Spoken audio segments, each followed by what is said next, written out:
Përshëndetje të gjithëve dhe mirë se erdhët në kuzhinën time. Sot ju kam sjell 4 receta për supra të ndryshme, të cilat mund t'i përdorni për drekën apo darkën tuaj. Sidomos tani që me fillimin e sezonit të vjeshtës, dihet që duhet pasur shumë kujdes me gripin dhe kujdesin ndaj tij. Prandaj dhe mendova që t'u sjell 4 receta të përmbledhura suprash, që ju ndihmojnë të forconi imunitetin tuaj dhe të fëmijëve tuaj.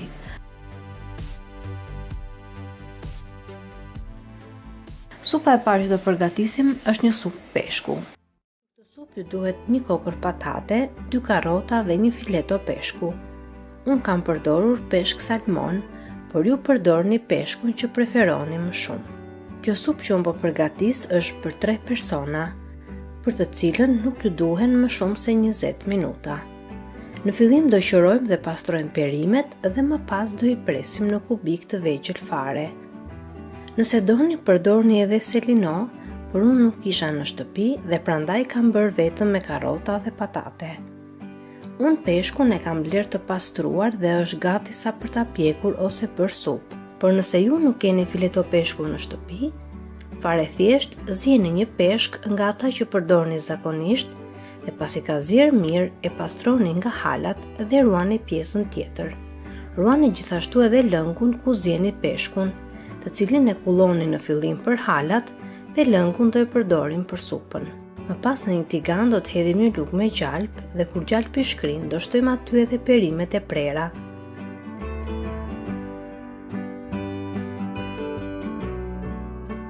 I skuqim mirë perimet për 2 deri në 3 minuta dhe më pas në tigan do shtojmë edhe fileton e peshkut, të cilin e coptojmë në pjesë të vogla.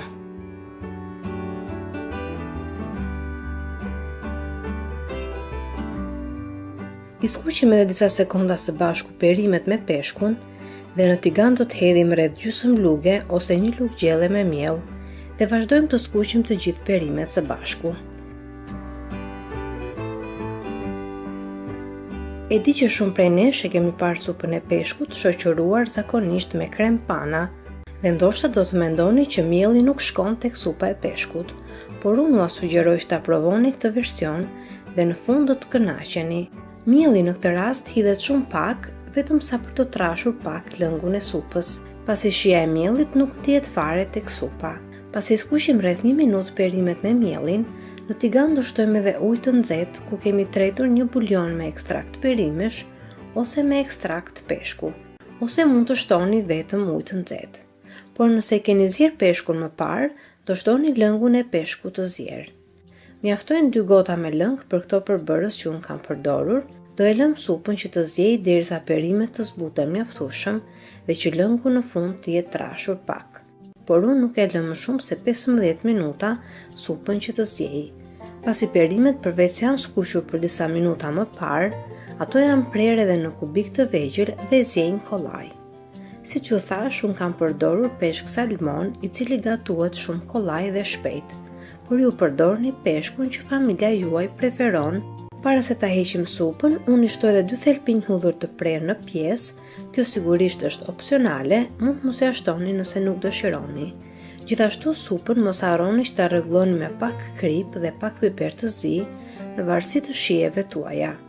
Unë supës e shtoj edhe lëngun e një gjysmë limoni, pasi I jep një shije edhe më të mirë dhe lë supën edhe për 2 ose 3 minuta të tjera në zjarr. Në fund fare I shtoj edhe pak kopër të thatë ose kopër të freskët. Dua t'ju them të dashur miq që koperi jep një shije shumë të mirë kësaj supe dhe mund të themi që është dhe përbërësi që jep shijen e veçantë dhe kaq të mirë supës. Fare mirë mund ta quajmë koperin edhe si lezetin e supës me peshk. Madje do t'ua sugjeroja që koperin ta përdorni sa herë që gatuani peshk, pasi do shikoni diferencën në shije kur përdorni këtë lloj erze. Unë e përdor sa herë që marinoj peshkun, por sigurisht që do ta përdorni me mas, ashtu si çdo lloj erze tjetër. Pasi përdorimi I erzave bëhet për t'i dhënë shije një gatimi dhe jo për t'ia humbur shijet. Pasi shikojmë që supa ka marrë formën dhe është trashur aq sa duam, e heqim nga zjarri dhe jemi gati që ta shërbejmë.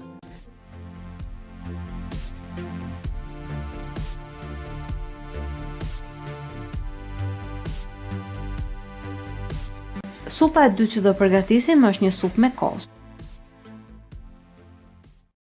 Zjem 2 ose 3 kofsha pule dhe më pas mishin e tyre e coptojmë dhe hedhim në një tigan ose tenxhere ku kemi hedhur pak vaj ulliri. Lëngun e pulës e ruajmë për supën. Në tigan hedhim edhe hudhër sa të keni dëshirë. Unë e preferoj me shumë hudhra, por ju të keni dëshirë. Pasi mishi pulës skuqet për pak minuta me hudhrën, do shtojmë gjithashtu dhe një lugë gjysmë me miell dhe i skuqim bashkë derisa mielli të marrë pak ngjyrë. E lini të skuqet sa të keni dëshirë. Më pas në tenxhere shtojmë një gotë me ujë të ftohtë dhe trazoj mirë me miellin, derisa të shikoni që mielli nuk ka më kokra. Më pas në tenxhere, pasi mielli është tretur mirë, shtojmë edhe lëngun e pulës që kishim ruajtur që në fillim. E lëm mishin e pulës të zjej bashkë me miellin, derisa të shikoni që lëngu është trashur, dhe më pas e ishte nga zjarri, dhe tani jemi gati t'i hedhim kosin dhe vezën.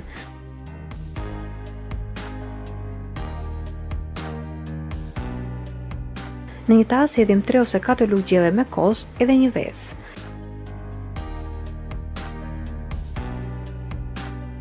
I trazojmë mirë kosin dhe vezën dhe më pas marrim pak nga lëngu i supës dhe përziejmë me kosin, në mënyrë që kosi dhe lëngu i supës të bëhen të njëtrajtshme, që kur t'ja hedhim supës, kosi të mos pritet.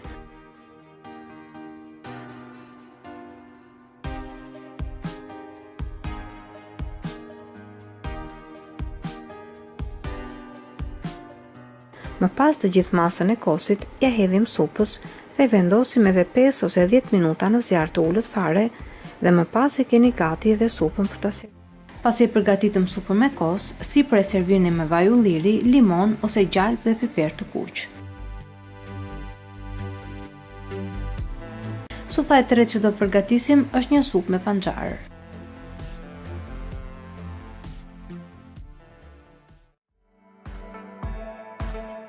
Për këtë supë na duhen 2 panxar të kuq, pak fare xhenxhefil, edhe një kokër qep dhe hudhër sipas dëshirës.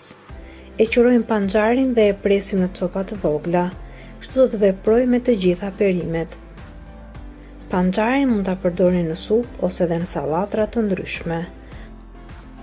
Më besoni që vërtet duhet ta nisni ta përdorni në shtëpinë tuaj panxarin, pasi është shumë i pasur me vitaminë C, me hekur si dhe me magnez, dhe prandaj është shumë i mirë për parandalimin e shumë sëmundjeve, përfshirë këtu sëmundjet e zemrës, ndihmon të gjithë ata që vuajnë nga tensioni i lartë, është shumë i mirë për lëkurën, ndihmon për përmirësimin e qarkullimit të gjakut, gjithashtu është shumë i domosdoshëm për sëmundjen e anemisë, por edhe shumë i nevojshëm edhe për gratë shtatzana. Për këtë supë do të përdorim gjithashtu edhe xhenxhefil, i cili ka shumë vlera dhe është shumë i mirë për të përdorur në kuzhinë.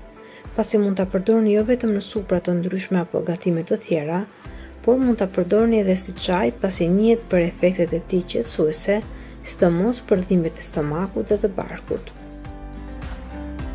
Në një tenxhere me pak vaj do të hedhim qepën dhe hudhrën dhe xhenxhefilin e prerimët. Xhenxhefil përdorni sa të keni dëshirë. Xhenxhefil për gjithë ata që nuk e njohin mund ta gjejnë dhe me emrin ginger. Pasi janë skuqur pak dhe janë zbutur mjaftueshëm perimet, do shtojmë në tenxhere dhe panxarin dhe i lëm që të skuqen të gjitha së bashku.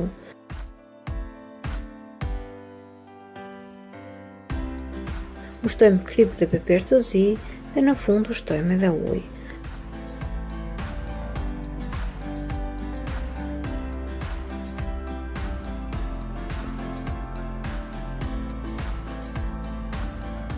Do e lëm supën që të zjej për të paktën 45 minuta, ose sa të shikoni që panxari është zbutur mjaftueshëm.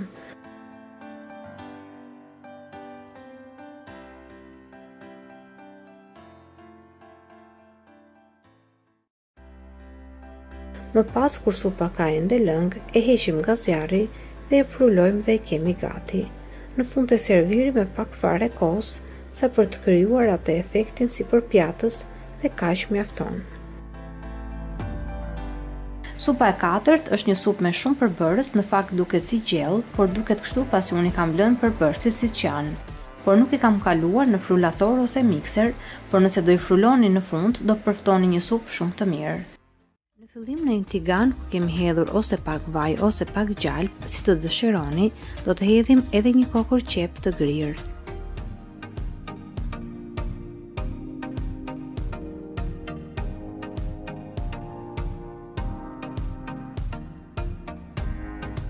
e skuqim qepën derisa të zbutet. Kur qepa është zbutur, në tigan do shtojmë dhe perimet e tjera. Në fillim do shtojmë pak spec të grirë sa për aromë. Gjysmë speci mjafton. Gjithashtu do shtojmë 2 thelpinj hudhur të prerë ose të shtypur. Do shtojmë në tenxhere dhe 1 domate të grirë dhe do e lëmë që të gatuhen në zjarr të ngadalt derisa domatet të zbuten.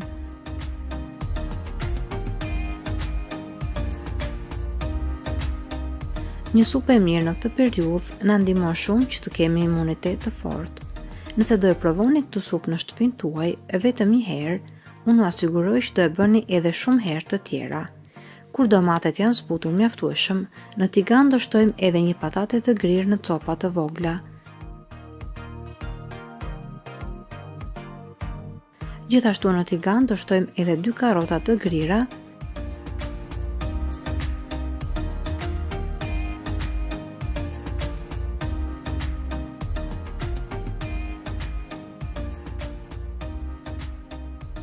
Do i trazojmë disa herë derisa të shikoni që patate dhe karrotat nisin të zbuten nga pak.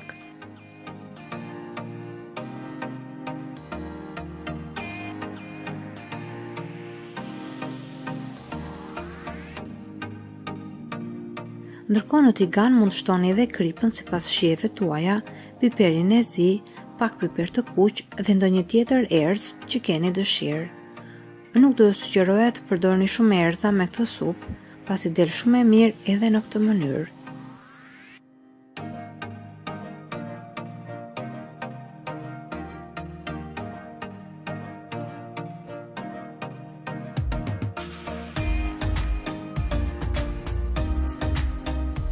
Më pas në tigan do shtojmë edhe mishin e pulës, të cilin unë e kam zirë dhe e kam coptuar.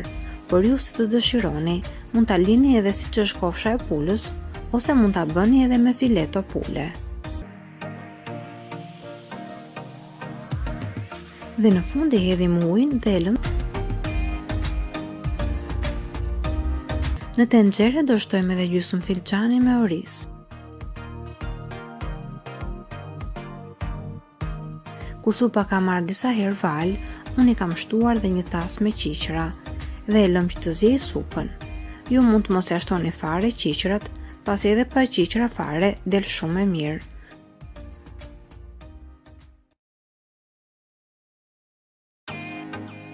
Unë qiqrat i kam të zjera gati dhe prandaj hedh tek supa në fund fare, pasi nuk duan shumë që të ziej në këtë mënyrë. Qiqrat mund t'i gjeni kudo, ato shiten njësoj si fasulet, dhe në këtë mënyrë ju mund t'i zjeni ato vetë në shtëpinë tuaj, mund t'i përdorni dhe për shumë recetat të tjera, por gjithashtu mund t'i blini dhe në kavanoza të konservuara. Pasi kemi lënë supën që të ziej derisa të shikoni që perimet janë zbutur dhe lëngu ka nisur që të trashet, pra supa është lidhur që të themi, supën e keni gati. Këto ishin dhe recetat që mendova t'u sjell në videon e sotshme. Duke nisur që tani e derisa ngromoti sërish, suprat i përdorim shumë dhe në këtë mënyrë i kemi të pazëvendësueshme në tavolinë, me çfarëdo gjëje që përgatisim. Do t'ua rekomandoja që t'i provoni të dashur miq dhe nëse ju pëlqejnë këto receta, mos harroni të abononi në kanalin tim, si dhe t'u jepni këtyre recetave një like dhe të shpërndani ato me miqtë e familjarët tuaj. Mua më gjeni gjithashtu dhe në Instagram duke më kërkuar me emrin Rajana Kitchen. Dua t'ju falenderoj të gjithëve që më ndoqët dhe në videon e sotshme. Bashkë do të dëgjohemi sërish në videon e radhës. Deri atëherë, Zoti ju bekatoft të gjithëve.